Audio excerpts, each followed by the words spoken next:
किसान भाइयों नमस्कार। मैं मित्र गौड़ अपने चैनल पर एक बार पुनः आपका स्वागत, वंदन एवं अभिनंदन करता हूं। किसान साथियों, आज हम आपको बताएंगे जब आपका जानवर यानी गाय या भैंस बच्चा देता है, बच्चा देने के बाद जेर नहीं छोड़ता है, यानी खेड़ी या प्लेसेंटा जो कुछ भी कह लीजिए, वह बच्चा देने के बाद कभी कभी ऐसी समस्या आती है, वो नहीं गिराता है।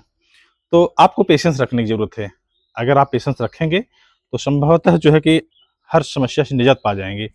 किसान साथियों, आपको पेशेंस रखना है, इंतजार करना है, और 1 2 3 4 5 घंटे नहीं, 10 15 20 25 30 घंटे इंतजार करिए। बिल्कुल मत घबराइए कि हमारा जानवर परेशान हो जाएगा। जब आम की भाषा में यह कहा जाता है कि 4 से 6 घंटे के बाद अगर खेड़ी जानवर नहीं गिरा देता है, जेर नहीं छोड़ देता है, तो आप डॉक्टर बुला के निकलवा लीजिए। सही है, लेकिन मेरा अनुभव बोलता है आप इंतजार करिए। इंतजार आप करेंगे तो आपका जानवर स्वस्थ एवं मस्त रहेगा, आराम से खीली भी निकल जाएगी। मैं आपको वो चीज़ बताता हूँ जो आपको करना है। साथियों, बच्चा देने के बाद उसकी साफ सफाई कर लें। साफ सफाई करने के बाद दूसरी चीज़ आपको लेना है 500 ग्राम देसी गुड़, 50 ग्राम अजवाइन, 50 ग्राम सौंठ, 50 ग्राम 100 ग्राम सरसों का तेल, और लेना है 50 ग्राम हल्दी। साथियों, मिलाकर इसको काढ़ा तैयार कर लीजिए। काढ़ा तैयार करने के बाद आप उसको जो है पिलाइए या खाने के लिए दे दीजिए। उसके बाद 1 से 2 घंटे लगेगा, वो अपना ज़ेर अपने ऑटोमेटिक छोड़ देगी। चलिए, अगर यहाँ भी नहीं छोड़ती है ज़ेर, तो भी आप इंतज़ार करिए। उसको एक आता है साथियों ज़ेर गिर। अपने यहाँ क्या मिलता है? कहीं-कहीं ज़ेर गिर मिलता है, कहीं-कहीं यूटोन मिलता है, कहीं-कहीं यूट्रासेफ मिलता है। आप उसको बाज़ार से खरीद लीजिए और पर डोज़ 200 एमएल के हिसाब से दे दीजिए। 200 एमएल पहली खुराक दीजिए और 4-5 घंटे के बाद फिर 200 एमएल दे दीजिए, तो भी जेर बाहर आ जाएगी। साथियों, यदि आप उसके बाद भी जेर नहीं गिराती है, तो आप कम से कम इंतज़ार करिए। 4 घंटे, 6 घंटे, 8 घंटे, 10 घंटे, 20 घंटे कभी-कभी और इंतज़ार करिए। जब आप समझ लीजिए बिल्कुल ही जेर नहीं गिराती है, तब आप जो है किसी भी वेटरनरियन को या पशु चिकित्सक को बुला करके आप जेर निकलवा सकते हैं।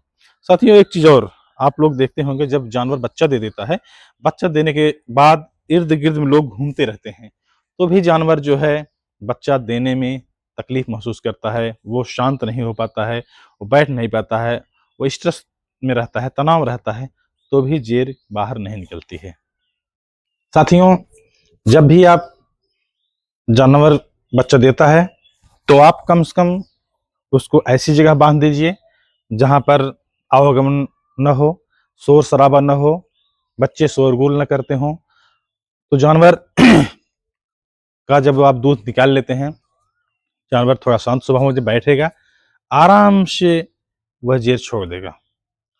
और कुछ लोगों के अंदर यह अवधारणा होती है कि जब तक छेड़ी यानी जेर नहीं छोड़ देता है जानवर, तब तक वो दूध नहीं निकालते हैं। ऐसा नहीं करना है आपको, क्योंकि जब आप दूध निकालते हैं या बच्चे को दूध पिलाते हैं, तो एक अंदर से शरीर के अंदर एक अलग गतिविधि पैदा होती है, या आप कह लीजिए ऑक्सीटोसिन नामक हार्मोन रिलीज होता है, जिससे खेड़ी निकलने में मदद मिलती है।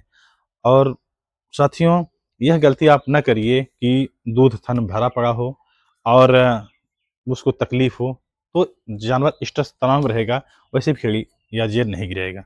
तो आपको ये गलती नहीं करनी है साथियों। आपको दूध निकाल लेना है, बच्चे को बार-बार पिलाना है। इससे बच्चा भी स्वस्थ रहेगा और आपका जानवर भी स्वस्थ रहेगा। साथियों, बहुत ही मजबूरी में मेरा जो मेन मकसद है ये वीडियो बनाने का, मेन मकसद है बताने का आपको कि खेड़ी या जेर तभी निकलवाएँ जब वह जो है काफ़ी यानी 24 घंटा 36 घंटा बीत गया हो, तब आप जेल निकलवाइए। जब हर चीज़ प्रक्रिया आप करके थक गए हों, तब आप किसी डॉक्टर को बुला करके जेर या खीरी निकलवाइए। क्योंकि अगर आप पहले ही बुला लेते हैं डॉक्टर, किसी भी डॉक्टर को आप बुला लेते हैं, तो वह जो है खीरी पकी नहीं होती है। यानी वो छोटे-छोटे गाँठ जैसी नुमा अंदर होता है, उसमें चपकी होती है, और वह जब कोई वेटरनरियन जाता है, तो उसको धीरे-धीरे मतलब छुड़ाता है, और तो वहाँ अगर ज़्यादा टाइम नहीं बिताया होता है, तो उसमें ब्लड आने का डर रहता है। और तो और सबसे बड़ी समस्या ये आती है साथियों कि आप बाहर से जो भी अंदर बैक्टीरिया प्रवेश करता है, वह भी हानिकारक सिद्ध होता है। तो कभी-कभी ऐसा भी होता है कि उसमें जो है जब आप खैनी निकलवा देते हैं तो पस आना शुरू हो जाता है और पस आने के बाद मेस्टाइटिस या जो है कि पायोमेट्रा केस बन जाता है। पायोमेट्रा केस बनने के बाद जो है उसमें तमाम इन्फेक्शन वगैरह हो जाते हैं। इन्फेक्शन होने के बाद आपका जानवर बांझपन का शिकार हो जाता है। तो किसान भाइयों, आपसे विनम्र निवेदन है कि इतनी प्रक्रिया करने के बाद यदि जेर या खेड़ी न निकले तब आप जाकर के किसी डॉक्टर के संपर्क में आएँ और खेड़ी निकलवाएँ। अन्यथा पड़ा रहने दीजिए वैसे। जानवर जब टाइम हो जाएगा, जब खेड़ी ऑटोमेटिक पक जाएगी, ऑटोमेटिक जितना आप प्रक्रिया में बता दिया हूँ, वह ऑटोमेटिक जो है जेर बाहर आ जाएगी। नहीं आती है तब आप डॉक्टर को बुला करके खेड़ी निकलवाइए।